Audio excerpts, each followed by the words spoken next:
já iniciando as notícias, começando então pelo cenário internacional, falando então do assunto do dia, né? O Fed se prepara para mostrar sua mão. Um corte, dois ou nenhum. Eu acredito que vai ser um corte e olhe lá. E olha lá, né, Gabi? Realmente, essa matéria faz a brincadeira de mostrar a mão do jogo de pôquer, né, e tudo mais. Mas fato é que hoje a gente tem esse dado aqui que deve ser, assim, mais relevante. E a gente vai ter a divulgação ali das projeções do Fed, né, o chamado dot plot ali, que os investidores ficam tão de olho, que mostram como que os membros estão enxergando a previsão para a inflação, para o PIB e para a taxa de juros. Lembrando que no último dot plot ainda havia precificação de 3 cortes de juros, mas maiores taxas para 2025.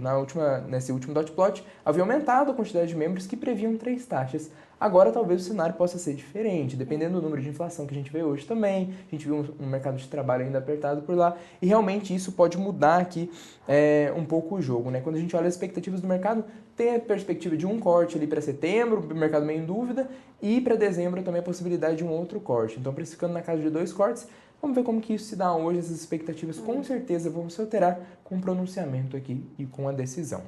Passando para a nossa próxima notícia internacional, a União Europeia anuncia tarifas mais altas, de até 38% sobre veículos elétricos chineses, né, Gabi? Exatamente, pessoal. Então, o que a gente tem, né? A União Europeia basicamente comentou que hoje é injusto a parte de veículos elétricos chineses, eles estão tendo um forte subsídio e isso acaba sendo uma competição predatória com os próprios produtores lá da Europa.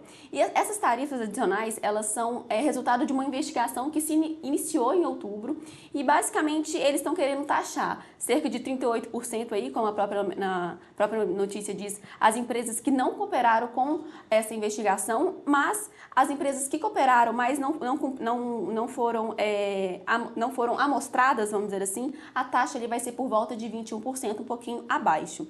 Por enquanto, essas taxas elas são provisórias, mas elas já podem entrar em vigor a partir de julho, do início de julho, se as negociações com a China não avançarem, eles tentarem entrar num consenso aí a respeito de uma melhor competição, né, entre os veículos que são produzidos na China e os veículos que são produzidos diretamente lá na Europa. Sim.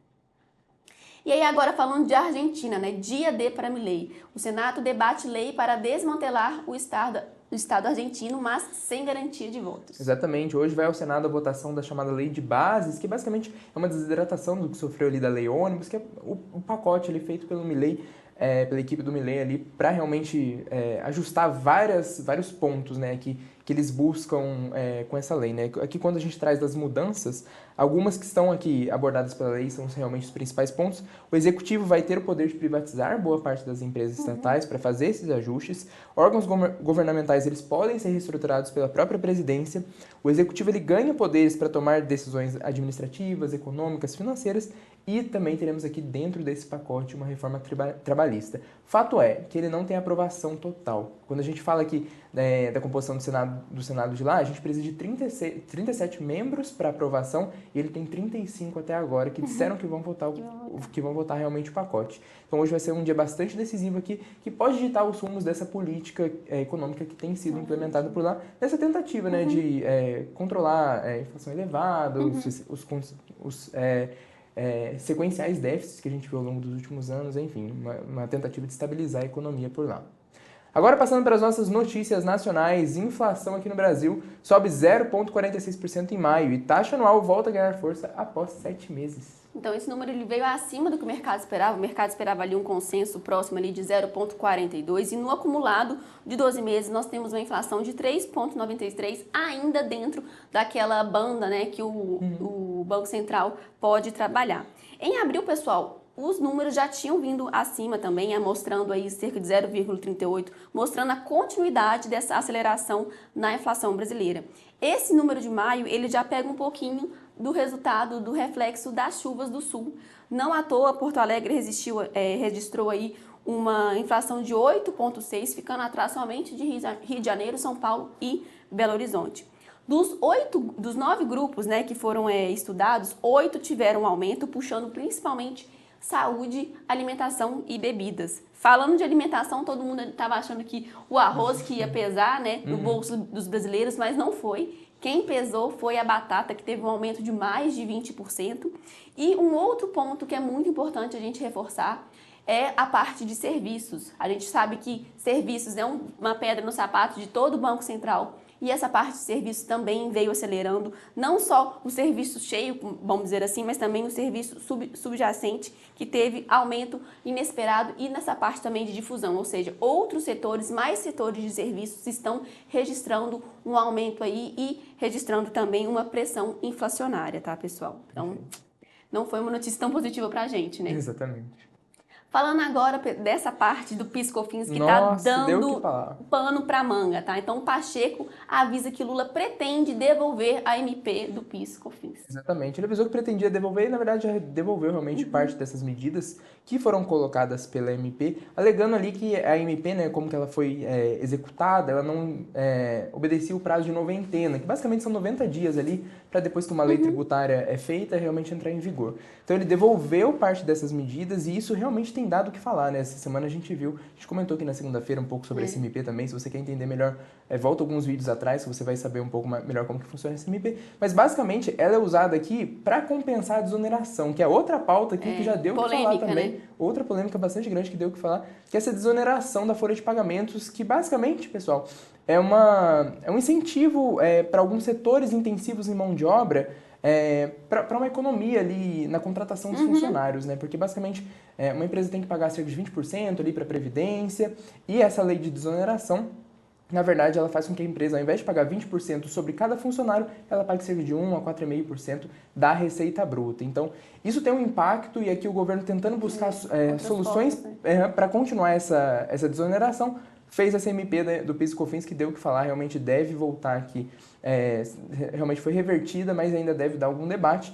E conecta com as nossas outras próximas notícias. Aqui a Haddad falando que a Fazenda não tem plano B para compensar essa desoneração.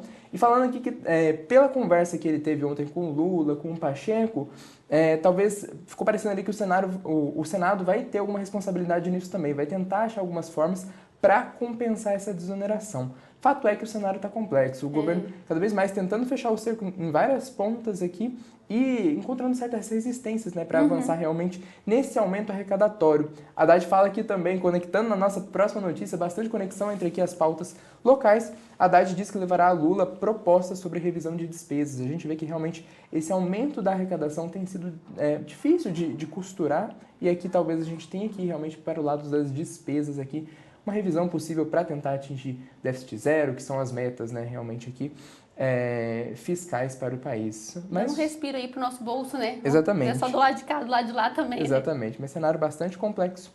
E passando aqui agora para o cenário empresarial, Suzano entra no mercado têxtil, comprando 15% da Lenzing. Pessoal, então a Suzano, né, a gente falou recentemente da Suzano tentando fazer aí uma possível aquisição com a International Paper, agora já fez uma aquisição de uma outra empresa. Suzano tem estado bem em pauta aqui no nosso Morning Call, e acabou que ela fez uma aquisição bem estratégica de acordo com a visão da empresa. A Suzano tem tentado diversificar, né, o seu portfólio, não ficar somente nessa parte de papel propriamente dito. A Lenzing é uma empresa focada na parte de fibra celulósica, e eles estão buscando tentar entrar um pouco nessa área de roupas que são fabricadas com roupas mais sustentáveis, né, que tem essa parte aí da celulose na sua fabricação. Essa transição, né, foi cerca de 230 milhões de euros, então a Suzano está pagando quase 40 euros por ação da Lenzing, então um prêmio aí de 11% sobre o valor dos últimos 60 dias da ação. E o engraçado é que isso acontece justamente no momento em que ela está conversando, né, com a IP para fazer essa possível aquisição, uma aquisição que quando veio aí a notícia no mercado, o mercado não gostou. Sim. Então trouxe bastante, prejudicou bastante o desempenho da ação nos últimos tempos. E aí, o que eu acredito que vai acontecer hoje? Como a Suzano ainda não comentou se ela vai continuar ou não com essa transição, a empresa que estava numa narrativa de tentar se desalavancar e parece que agora só está se alavancando, eu acho que, apesar de ter sido uma aquisição estratégica para o plano de negócio da empresa, eu acho que pode amanhecer um pouco mais amarga com essa questão aí de ainda não definir se vai dar continuidade ou não com a possível aquisição aí da IP. Toro Investimentos, uma empresa do Grupo Santander.